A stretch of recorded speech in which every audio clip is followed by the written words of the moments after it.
Short ಸೀರೀಸ್ಗೆ ತಮಗೆಲ್ಲರಿಗೂ ಸ್ವಾಗತ. Short ಸೀರೀಸ್ನ ಮೊದಲನೇ ಎಪಿಸೋಡಲ್ಲಿ ನಾನು NSE ಮತ್ತು BSE ಬಗ್ಗೆ ಕಂಪ್ಯಾರಿಸನ್ ಮಾಡಿದ್ದೆ. ಆದರೆ ಭಾರತದಲ್ಲಿ ಇನ್ನೊಂದು ಎಕ್ಸ್ಚೇಂಜ್ ಇದೆ, ಅದು ಕೂಡ ತುಂಬ ಒಂದು ಫೇಮಸ್ ಆಗ್ತಾ ಇದೆ ಇತ್ತೀಚೆಗೆ ಅಲ್ವಾ. ಅದು MCX ಮಲ್ಟಿ ಕಮಾಡಿಟಿ ಎಕ್ಸ್ಚೇಂಜ್ ಅಂತ ಕರಿತಾ ಹೋಗ್ತೀವಿ. ನೋಡಿ, MCX ಅಲ್ಲಿ ಯಾವ್ಯಾವ್ದು ಬರುತ್ತೆ, ಇದರಲ್ಲಿ ಈಕ್ವಿಟಿಗೆ ಆಲ್ರೆಡಿ ಇದೆ, ನಮಗೆ NSE BSE ಇದೆ. ಈಕ್ವಿಟಿ ಹೊರತುಪಡಿಸಿ ಕೆಲವೊಂದು ಕಮಾಡಿಟೀಸ್ಗಳಿದಾವಲ್ವಾ, ಅದು ಗೋಲ್ಡ್ ಆಗಿರ್ಬೋದು, ಸಿಲ್ವರ್ ಆಗಿರ್ಬೋದು, ಮೆಟಲ್ಸ್ಗಳಾಗಿರ್ಬೋದು, ಕೆಲವೊಂದು ಇದ್ರದ್ದೆಲ್ಲ ರಿಲೇಟೆಡ್ ಆಗಿರೋದಕ್ಕೆ ಒಂದು ಸಪ್ರೇಟ್ ಒಂದು ಎಕ್ಸ್ಚೇಂಜ್ ಇದೆ ನಮ್ಮ ದೇಶದಲ್ಲಿ, ಅದು MCX ಆಗಿರುತ್ತೆ. ಸೊ ಉದಾಹರಣೆಗೆ MCXನ ವೆಬ್ಸೈಟಲ್ಲಿ ಇವಾಗ ನೀವು ಮಾರ್ಕೆಟ್ ಹೀಟ್ ಮ್ಯಾಪ್ ಅಂತ ನೋಡೋದಾದರೆ, ಹೀಗೆ ನಿಫ್ಟಿ 50 ಅಥವಾ ಸೆನ್ಸೆಕ್ಸು ಯಾವ ರೀತಿ BSEನಲ್ಲಿ ಸೆನ್ಸೆಕ್ಸ್ ಅಂತಿದೆ, NSEನಲ್ಲಿ ನಿಫ್ಟಿ ಅಂತ ಇದೆ, ಅದೇ ರೀತಿಯಾಗಿ ಇಲ್ಲಿ ನಿಮಗೆ ನೋಡ್ತಾ ಬರೋದಾದರೆ ಏನೇನು ಮೆಟಲ್ಸ್ಗಳಿದ್ದಾವೆ, ಕ್ರೂಡ್ ಆಯಿಲ್ ಯಾವುದಿದೆ ಅದರದ್ದು ನಿಮಗೆ ಲಿಸ್ಟು ಸಿಗ್ತಾ ಹೋಗುತ್ತೆ. ಇಲ್ಲಿ ನೀವು ನೋಡೋದಾದರೆ ನ್ಯಾಚುರಲ್ ಗ್ಯಾಸು, ಮೆಥನಾಲು, ಲೆಡ್ಡು, ಮತ್ತು ಗೋಲ್ಡು, ಕಾಪರು, ಸಿಲ್ವರು, ಈ ರೀತಿಯಾಗಿ ಅಲ್ಯೂಮಿನಿಯಮು ಇದೆಲ್ಲ ಇದೆ. ನೋಡಿ, ಇಷ್ಟೊಂದೆಲ್ಲ ಇದ್ರೂ ಕೂಡ ಇದರಲ್ಲಿ ಎಲ್ಲದರಲ್ಲೂ ವಾಲ್ಯೂಮ್ ಅಂತ ಇರುವಂಥದ್ದು ತುಂಬ ಕಡಿಮೆ ಒಂದು ಮೆಟಲ್ಸ್ಗಳಲ್ಲಿ ಅಂತಲೇ ಹೇಳ್ತಾ ಹೋಗ್ಬೋದು. ಕ್ರೂಡು ತುಂಬ ಪಾಪ್ಯುಲರ್ ಇದೆ, ಕ್ರೂಡ್ ಜೊತೆಗೆ ನ್ಯಾಚುರಲ್ ಗ್ಯಾಸು ಕೂಡ ಪಾಪ್ಯುಲರ್ ಇದೆ. ಮೆಟಲ್ಸ್ ಅಂತ ನೋಡೋದಾದರೆ ಗೋಲ್ಡು ಮತ್ತು ಸಿಲ್ವರು ಪಾಪ್ಯುಲರ್ ಆಗಿರುತ್ತೆ. ಇದು ಪ್ರತಿ ತಿಂಗಳು ಬೇರೆದೆಲ್ಲ ಯಾವ ರೀತಿ ಎಕ್ಸ್ಪೈರಿ ಇರುತ್ತೋ ಅದೇ ರೀತಿ ಇದರಲ್ಲೂ ಕೂಡ ಎಕ್ಸ್ಪೈರಿ ಇರ್ತಾ ಹೋಗುತ್ತೆ. ಅಂದರೆ ನಮಗೆ ತಿಂಗಳ ಕೊನೆ ದಿನದಲ್ಲಿ, ಅಂದರೆ ಮಂತ್ಲಿ ಎಕ್ಸ್ಪೈರಿಗಳು ಯಾವ ರೀತಿ ಇದೆಯೋ ಅದೇ ರೀತಿ ಕೆಲವೊಂದು ಫ್ಯೂಚರ್ಸ್ದು ತಿಂಗಳ ಕೊನೆಯದು ದಿನ ಆಗಿರುತ್ತೆ, ಅದು ಎಕ್ಸ್ಪೈರಿ ಆಗಿರುತ್ತೆ.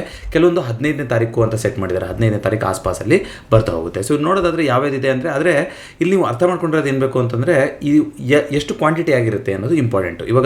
ಈಗ ಯಾವ ರೀತಿಯಾಗಿ ನಮಗೆ NSEನಲ್ಲಾಗಲಿ ಅಥವಾ BSEನಲ್ಲಾಗಲಿ ಏನು ಎಕ್ಸ್ಪೈರಿ ಇನ್ಸ್ಟ್ರೂಮೆಂಟ್ ಇಂಡೆಕ್ಸ್ಗಳನ್ನು ಟ್ರೇಡ್ ಮಾಡೋಕ್ಕೆ ಹೋಗ್ತೀವಿ, ಅದಕ್ಕೆ ಲಾಟ್ ಸೈಜ್ ಅಂತ ನಿರ್ಧಾರ ಆಗಿರುತ್ತೋ ಅದೇ ರೀತಿಯಾಗಿ ಇಲ್ಲೂ ಕೂಡ ಲಾಟ್ ಸೈಜ್ ಅಂತ ಇರುತ್ತೆ. ಗೋಲ್ಡು 1 kg ಇರುತ್ತೆ, ಅಂದರೆ ನೀವು 1 ಕ್ವಾಂಟಿಟಿ ಅಂತ ತೊಗೊಂಡ್ರೆ 1 kg ಆಗ್ತಾ ಇರುತ್ತೆ. ಈಗ ಏಪ್ರಿಲ್ 1, 2025ರಿಂದ, ಅಂದರೆ ಈಗ ಏನು ಮಾರ್ಕೆಟ್ ಓಪನ್ ಆಗುತ್ತೆ ಮಂಗಳವಾರ, ಅವತ್ತಿಂದ ಇವರು 10 ಗ್ರಾಮಿಂದು ಗೋಲ್ಡ್ ಒಂದು ಕಾಂಟ್ರಾಕ್ಟ್ ತರ್ತೀವಿ ಅಂತ ಹೇಳಿದ್ದಾರೆ. ಅದಕ್ಕೆ ವಾಲ್ಯೂಮ್ ಎಲ್ಲ ಚೆನ್ನಾಗಿ ಬರುತ್ತೆ ಅಂತಂದರೆ 10 ಗ್ರಾಮ್ 1 kg ಟ್ರೇಡ್ ಮಾಡಬೇಕಾಯ್ತು ಮೊದಲು, ಈಗ 10 ಗ್ರಾಮ್ನ ತೊಗೊಂಬರ್ತೀನಿ ಅಂತ ಹೇಳ್ತಾ ಇದ್ದಾರೆ. ಅದೇ ರೀತಿಯಾಗಿ ಸಿಲ್ವರು ನಿಮಗೆ 30 kg ನಡೀತಾ ಇರುತ್ತೆ, ಒಂದು ಕ್ವಾಂಟಿಟಿ ನಿಮಗೆ ಇಲ್ಲಿ 30 kg ನಡೀತಾ ಇರುತ್ತೆ ಸಿಲ್ವರ್ ತೊಗೊಳೋದಾದರೆ. ಅದೇ ರೀತಿಯಾಗಿ ಕ್ರೂಡ್ ಆಯಿಲು 100 ಬ್ಯಾರಲ್ ಅಂತ ನಡೀತಾ ಇರುತ್ತೆ. ನ್ಯಾಚುರಲ್ ಗ್ಯಾಸು 1250 MMBTU ಅಂತ ಕರೀತಾರೆ. MMBTU ಅಂದರೆ ಅದು ಬ್ರಿಟಿಷ್ ಥರ್ಮಲ್ ಯೂನಿಟ್ ಅಂತ ಏನೋದು, ಅದು ಒಂದು ಯೂನಿಟ್ ಅಂದರೆ ನಿಮಗೆ ಸರಿಸುಮಾರು ಒಂದು 25 kg LPG ಏನೋ ಆ ಥರ ಬರ್ತಲ್ಲ, ಆ ಥರ ಅಂತ ಅನ್ಕೋಬೋದು. ಸೊ ನ್ಯಾಚುರಲ್ ಗ್ಯಾಸು ಒಂದು ಕ್ವಾಂಟಿಟಿ ಅಂದರೆ 1250 ಇರುತ್ತೆ. ಯಾಕೆ ಇದನ್ನೆಲ್ಲ ಹೇಳ್ತಾ ಇದ್ದೀನಿ ಅಂದರೆ, ನಿಮಗೆ 1 ಪಾಯಿಂಟ್ ಮೂಮೆಂಟ್ ಆಯಿತು ಅಂತಂದರೆ ನಿಮಗೆ ಅಷ್ಟೊಂದು ವೇರಿಯೇಷನ್ ಆಗುವಂಥ ಸಾಧ್ಯತೆ ಇರುತ್ತೆ. ಹಾಗಾಗಿ ಇವೆಲ್ಲ ಏನು ತುಂಬ ಒಂದು ವಾಲಟೈಲ್ ಇನ್ಸ್ಟ್ರೂಮೆಂಟ್ಸ್ಗಳಾಗಿರುತ್ತೆ. ಹಾಗಾಗಿ ಗೊತ್ತಿಲ್ಲ ಅಂತಲೇ ನೀವು ಇದರಲ್ಲಿ ಕೈ ಹಾಕಕ್ಕೆ ಹೋಗಬಾರ್ದು. ಆದರೆ ಇದ್ರ ಜೊತೆಗೆ ಇಷ್ಟೊಂದು ದೊಡ್ಡದಿರೋದ ಮಿನಿ ಕಾಂಟ್ರಾಕ್ಟ್ಸ್ ಅಂತ ಏನಾರು ಇದೆಯಾ ಅಂತ ನೀವು ನೋಡಿದ್ರೆ, ಇಲ್ಲಿ ಮಾರ್ಕೆಟ್ ಡೇಟಾಗೆ ಹೋಗ್ಬಿಟ್ಟು ನೀವು ಇಲ್ಲಿ ಒಂದಿಷ್ಟು ಇನ್ಫಾರ್ಮೇಷನ್ಗಳು ಸಿಗುತ್ತೆ ನಿಮಗೆ. ಪ್ರಾಡಕ್ಟ್ಸ್ ಅಂತ ಇರುತ್ತೆ ನೋಡಿ, ಈಗ ಗೋಲ್ಡ್ ಲಾಂಚ್ ಮಾಡ್ತಾ ಇದ್ದೀವಿ 10 ಗ್ರಾಮ್ ಗೋಲ್ಡ್ ಅನ್ನೋದು ಆಲ್ರೆಡಿ ಅಡ್ವರ್ಟೈಸ್ಮೆಂಟ್ ಶುರು ಮಾಡಿದ್ದಾರೆ. ಏಪ್ರಿಲ್ 1ರಿಂದ ಈ ಕಾಂಟ್ರಾಕ್ಟ್ಗಳು ಸಿಗ್ತಾ ಹೋಗುತ್ತೆ, ಫ್ಯೂಚರ್ಸ್ ಆಗಿರುತ್ತೆ ಇದು. ಮತ್ತು ಅದೇ ರೀತಿಯಾಗಿ ಇಲ್ಲಿ ನೀವು ನೋಡ್ತಾ ಬರೋದಾದರೆ ಪ್ರಾಡಕ್ಟ್ಸ್ ಅಂತ ಇಲ್ಲಿ ನೋಡಿ, ಇಲ್ಲಿ ಕಾಣಿಸ್ತಾ ಇದೆ. ಈಗ crude oil mini, natural gas mini ಅಂತ ಬಂದಿದೆ. ಅದೇ ರೀತಿ ಇವಾಗ ಗೋಲ್ಡ್ ಮಿನಿ ಅಂತ ತರಕ್ಕೆ ಹೋಗ್ತಾ ಇದ್ದಾರೆ. ಈ ರೀತಿ ಎಲ್ಲ ಇದೆ ಅಲ್ವಾ. ಗೋಲ್ಡ್ ಮಿನಿ ಅಂತ ಇದೆ, ಮೊದಲೇ ಇತ್ತು ಇದು. ಗೋಲ್ಡ್ ಮಿನಿ 100 ಗ್ರಾಮ್ಗಾಗಿತ್ತು. Gold original gold contract 1 kg ಆದರೆ ಗೋಲ್ಡ್ ಮಿನಿ 100 ಗ್ರಾಮ್ಗೆ ಆಗಿತ್ತು. ಆದರೆ ಅದಕ್ಕಿಂತ ಕಡಿಮೆ ಇವಾಗ ಗೋಲ್ಡ್ 10 ಅಂತ ತರಕ್ಕೆ ಹೊರಡ್ತಾ ಇದ್ದಾರೆ. ಅದೇ ರೀತಿಯಾಗಿ ಸಿಲ್ವರಲ್ಲೂ ಕೂಡ 5 kgದು ಇದೆ, ಸಿಲ್ವರ್ದು ಕೂಡ ಒಂದು ಸಿಲ್ವರ್ ಮಿನಿ ಅಂತ ಕರಿತಾ ಹೋಗ್ತೀವಿ. ಅದೇ ರೀತಿಯಾಗಿ ನ್ಯಾಚುರಲ್ ಗ್ಯಾಸು ಮತ್ತು ಕ್ರೂಡ್ ಆಯಿಲ್ದು ಮಿನಿ ಕಾಂಟ್ರಾಕ್ಟ್ ಅಂತ ಇರುತ್ತೆ. ಯಾರಾದರೂ ಯಾಕೆ ಇದನ್ನೆಲ್ಲ ಹೇಳ್ತಾ ಇದ್ದೀನಿ ಅಂದರೆ, ಕಮೋಡಿಟಿ ಮಾರ್ಕೆಟ್ ಅನ್ನೋದು ನೋಡಿ ಇವಾಗ 2 ಸೆಷನಲ್ಲಿ ಓಪನ್ ಆಗ್ತಾ ಹೋಗುತ್ತೆ. ಬೆಳಗ್ಗೆ ಯಾವ ರೀತಿಯಾಗಿ ರೆಗ್ಯುಲರ್ ಆಗಿ NSE BSE ಓಪನ್ ಆಗಿರುತ್ತೆ 9ರಿಂದ 3:30 ತನಕ ಆ ಥರ ಒಂದು ಸೆಷನ್ ನಡೆಯುತ್ತೆ. ಇನ್ನೊಂದು 5 ಗಂಟೆಯಿಂದ ಒಂದು ಸೆಷನ್ ಶುರುವಾಗಿ ಅದು 11-11:30 ತನಕ ನಡೀತಾ ಹೋಗುತ್ತೆ. ಡಿಪೆಂಡಿಂಗ್ ಅಪಾನ್ US ಮಾರ್ಕೆಟಿನ ಅಲ್ಲಿ ಡೇ ಲೈಟ್ ಸೇವಿಂಗ್ಸ್ ಇದೆಯೋ ಇಲ್ವೋ ಅನ್ನೋದ್ರ ಮೇಲೆ. ಕೆಲವೊಂದ್ಸಲ 11:30 ಮುಗಿಯುತ್ತೆ, ಕೆಲವೊಂದ್ಸಲ 11:55 ಮುಗಿಯುತ್ತೆ. ಅಂದರೆ ಈಗ ಈ ಟೈಮಲ್ಲಿ ಇವಾಗ ಸ್ವಲ್ಪ ಬೇಗ ಮುಗಿಯುತ್ತೆ. ಸೊ ನೆಕ್ಸ್ಟ್ ಮತ್ತೆ ಮಾರ್ಚ್ ಇಂದ ನೆಕ್ಸ್ಟ್ ನವಂಬರ್ ತನಕ ಮತ್ತೆ ಬೇರೆ ಟೈಮಲ್ಲಿ ನಡೀತಾ ಇರುತ್ತೆ. ಈ ರೀತಿಯಾಗಿ ಅದು ಚೇಂಜಸ್ ಆಗ್ತಾ ಹೋಗುತ್ತೆ.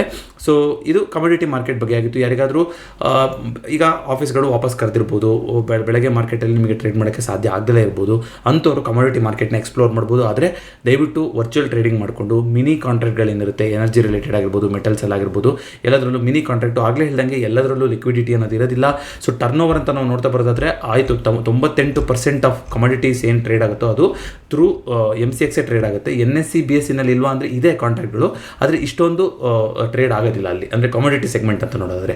ಬಟ್ ಓವರಾಲ್ ಮಾರ್ಕೆಟ್ ಕ್ಯಾಪಿಟಲೈಸೇಷನ್ ನೋಡೋದಾದರೆ, ಅಂದರೆ ಟರ್ನ್ ಓವರ್ ಯಾವ ರೀತಿ ಆಗುತ್ತೆ ನೋಡೋದಾದರೆ, NSE ಇರೋದು ಸರಿಸುಮಾರು 40,000 ಟ್ರಿಲಿಯನ್ ಅಷ್ಟು ಟರ್ನ್ ಓವರ್ ಆಗಿತ್ತಲ್ವ, ಟ್ರೇಡಿಂಗ್ ಟರ್ನ್ ಓವರ್. ಇದರಲ್ಲಿ ಅಷ್ಟೊಂದು ಇರೋದಿಲ್ಲ, ನಿಮಗೆ 30 ಟ್ರಿಲಿಯನ್ ಇರುತ್ತೆ. ಹಾಗಾಗಿ ಗೊತ್ತಿಲ್ಲದೇ ಇರುವಂಥ ಕಾಂಟ್ರಾಕ್ಟ್ಗಳನ್ನು ಆಡ್ ನಂಬರ್ಗಳಲ್ಲಿ ನೀವೇನಾದರೂ ಸ್ಟ್ರೈಕ್ಗಳನ್ನು ಚೂಸ್ ಮಾಡಿದ್ರಿ ಅಂತಂದರೆ, ಒಂದು ರೌಂಡ್ ಫಿಗರ್ ಆದರೆ ಅಲ್ಲಿ ವಾಲ್ಯೂಮ್ ಇರುತ್ತೆ, ಇಲ್ಲ ಅಂದರೆ ಇರೋದಿಲ್ಲ.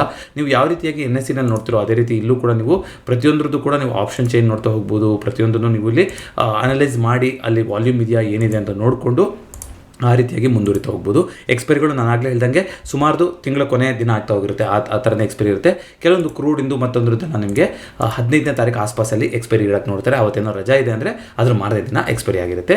ಈ ರೀತಿಯಾಗಿರ್ತಾ ಹೋಗುತ್ತೆ. ಸೊ ಯಾರಾದರೂ MCX ಎಕ್ಸ್ಪ್ಲೋರ್ ಮಾಡಿಲ್ಲ ಅಂದರೆ ಈ MCX ವೆಬ್ಸೈಟ್ನ ಹೋಗಿ ನೀವು ನೋಡ್ತಾ ಹೋಗ್ಬೋದು. ಇದ್ರ ಬಗ್ಗೆ ಇನ್ನೂ ಹೆಚ್ಚಿನ ಮಾಹಿತಿ ಬೇಕು ಅಂತಂದರೆ ದಯವಿಟ್ಟು ವೀಡಿಯೋದ ಕೆಳಗೆ ಕಮೆಂಟ್ ಮಾಡಿ.